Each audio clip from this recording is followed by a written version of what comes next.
Okay, let's try something different. You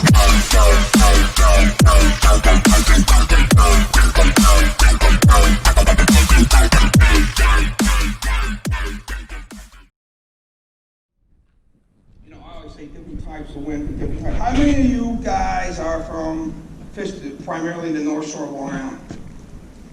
How many of you guys are primarily from South Shore? Oosh. Wow, that's a big difference. So, all right, let's go in between. I'm talking about wind in a Montauk area, right? Or, you know, you can just relate this to any area that you want. Say that there's a sandy bite. And the sandy bite, usually in the South Shore, we're just discussing this with somebody else who just booked a trip, is it usually happens after the first moon of May, North Shore and Montauk, first moon of June. That's when we first get our first run of sand eels, right? So that time of year, what I like, say this is the water, these blue chairs are the water, and I'm on the beach fishing. So they have outgoing water, it's moving this way, right? So what I really like is the wind on my left ear, here. Not straight out, my left ear. Because what's going to happen is, my left ear is going to keep the water flat, it's not going to raise, and it's going to increase the current at the same time. So on the North Shore, that will be a southwest wind, right? Southwest would be left ear. So that would just, and when it does, the west and the southwest increases the current, the south keeps the water flat. So by increasing the current, the sand eels are right here, they're on the lip. So it helps uproot the sand eels. So southwest is very good. You get a northwest wind, because the sand eels are tiny that time of year, it's no good. Because they just go deep. They can't hold to that. They can't hold to that edge. So the sand eels go deep. So, but in the fall there's different baits, right? In the fall I'll have, say, juvenile wheatfish, or I'll have, you know, I don't know, butterfish, or, you know, a lot of big snappers, right? So in the fall I want that hard northwest. The hard northwest is at my left eye. So if I have fish, I have wind, hard wind, say maybe 25, 30 knots coming in at my left eye, that's beautiful for a lot of areas that I'm going to fish. Not every area, but a lot of areas. Because I'm talking on the North Shore and Montauk, but you can apply the same thing vice versa on the South Shore. So it's at my left eye, it's coming in, but being that it's northwest and not due north, the west is increasing the outgoing current, and the north is pushing everything in. Due north is no good because you don't have the increase in current. You dig what I'm saying? Or no? All right. Any questions on that? About color before, right? About the black and gold. Now, color is a very interesting thing. Not to interrupt you, but in the story you were telling, you were hitting them on the black and gold darter, and your buddy was throwing a gold darter?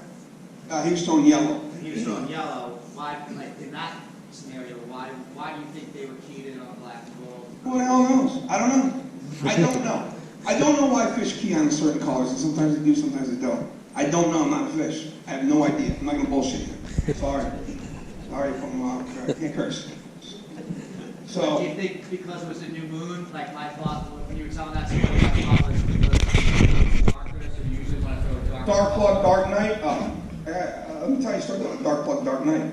So, and then I'll get into colors that I like. So, and this just goes against the theory of dark plug, dark night. So we're out in the rocks, about 100 yards out. Man, I must have been 24, 25 years old. And my buddy was throwing Danny plugs on the south side of Montauk.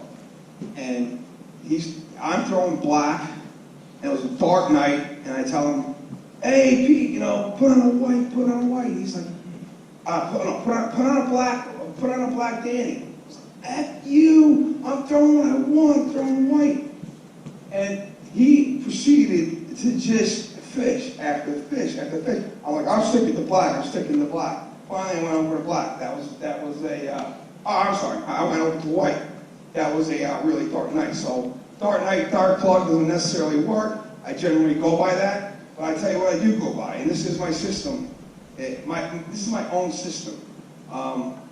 And why do I have this system? I have the opportunity to experiment a lot more than your average surfcaster because I'm taking out 1 or 2 people at a time. So if I'm taking out Dennis here, and maybe Tommy, and they're next to me, I'll give them what I think works. And I'll screw around with other stuff. Different colors, different plugs, different profiles. And sometimes, usually I don't catch anything, but sometimes I find out information. So over the years, and I've been fishing, I don't know, man, I'm old now. So a lot of years, I've been guiding for 20-something years. So over the years, I developed like a little color system. This is off the top of my head. I didn't write this down, so let me think about this. So, all right. So let's start with like artificial light in bridges. Artificial light in bridges, I like yellow. Why do I like yellow? I have no freaking idea. I don't know. I'm not a fish. I tell you why it freaking works though. It works better than black, lime green, yellow, red, anything. Because I've done my experiments and I've experienced it. So that's what I like around yellow. That's my primary color now. Yes, there'll be nights where the yellow's not working, the black's working, or whatever. But in general, yellow around lights. Mornings, morning blue, man. I don't know what it is about the morning. Put on a blue plug in the morning. It seems like it definitely increase of activity on your plug. I don't know why. That's just the way it is. Especially, obviously, if there's mullet around. If there's mullet, I'm always, blue or white. But, man, that fall, that blue, man, is just, I don't know. Put on a blue darter at the first light or something like that.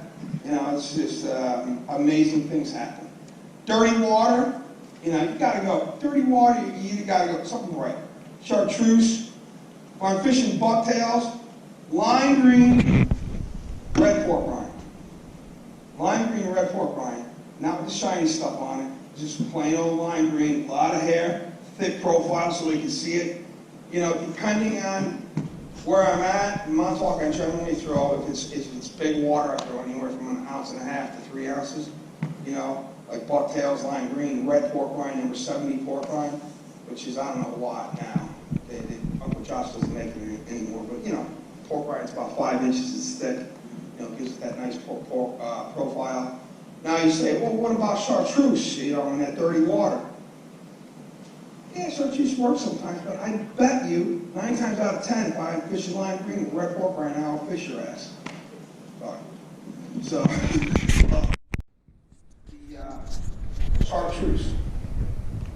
I used to say yellow or white, but in the last about 10 years, Steve Musso gave me a bunch of Super Strike darters, some other plugs, and they were chartreuse. I started using chartreuse. And I started comparing that to the yellow and the white I was typically fishing. And the chartreuse, 9 times out of 10, would outfish those other colors.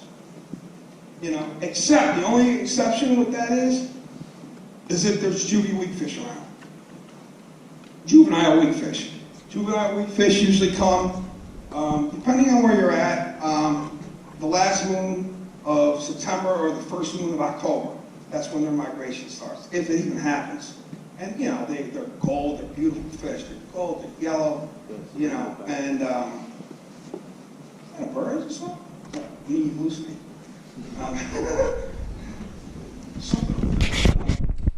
Catch good fish. To play off that question, how long do you put into a certain spot as you're getting skunked before you decide? All right, how long do I put in a spot? Wow. Back in the day when there was a lot more fish around, I would stage up at areas. I would fish. Oh yeah, this is pattern fishing. I'm in June. I'm going to fish the last 2 hours of the outgoing tide in this spot. We're going to bank fish. These days, I find myself moving a lot. I'll give, if I'm out with 2 people, 10 casts. 10 casts. Because that's 30 casts with 3 people. If I'm out with 1 person, it's 20 casts. 10 casts, 15 casts, boom. I'm on it. Fish aren't there, and I know I'm on the right tide. I'm not staying because the fishery is what it is. The fishery's not that great. So I move. But when I move, I just don't move at random. I'm just not here and then, oh yeah, let's go down to the beach. There's a point down there. If that point down there has a shitty tide, I'm not going to go fishing. You know what I mean? I'm going to go, if that point I know heads to rip and is good on the last of the outgoing tide, and this is the first of the flood. But it's right there. I'm not even going to bother with that. I'm going to go where somewhere I can have the last of the outgoing tide. That's good. That's good to fish. You know what I mean? So, you know, that's what I do. I move a lot. Yeah. Bill, what do you think about swim shads at night in the surf? Oh, swim shads at night as a surf?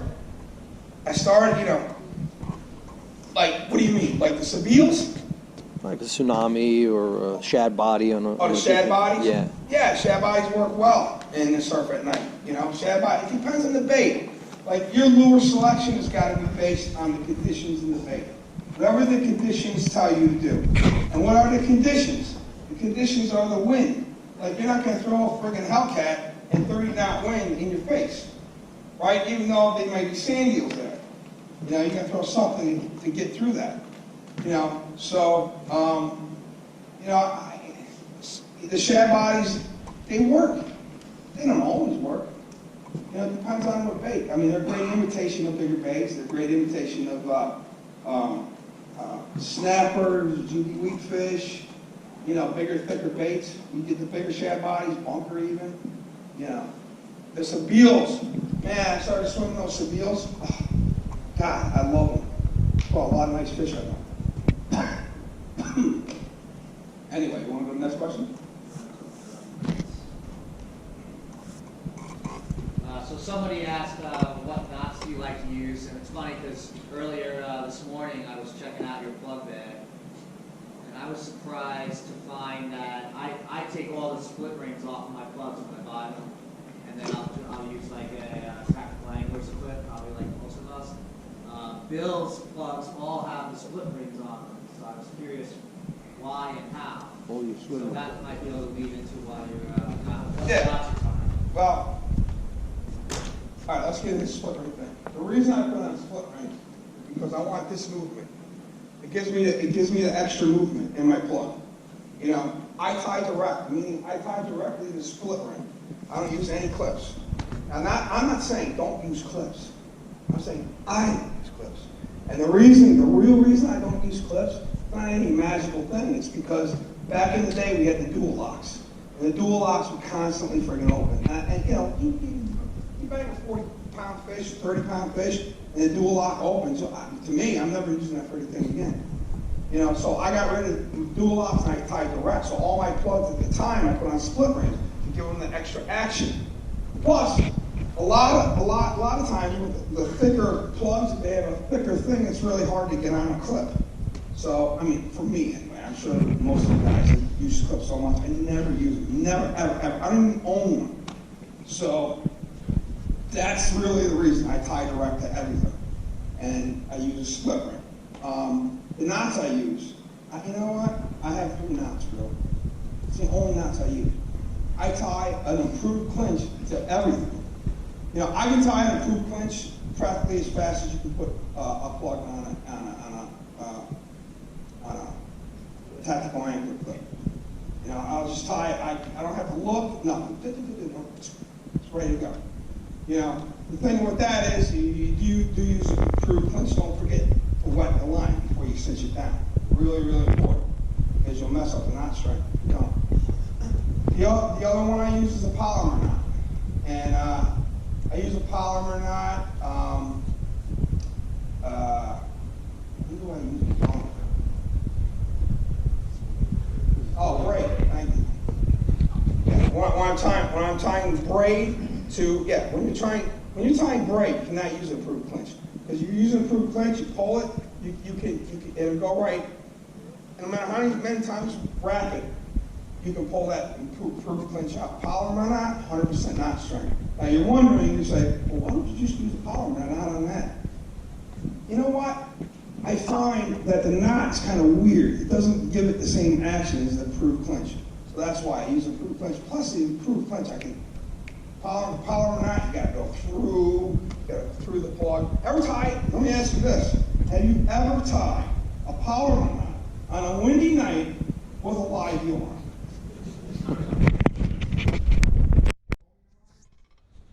A lot of guys keep fishing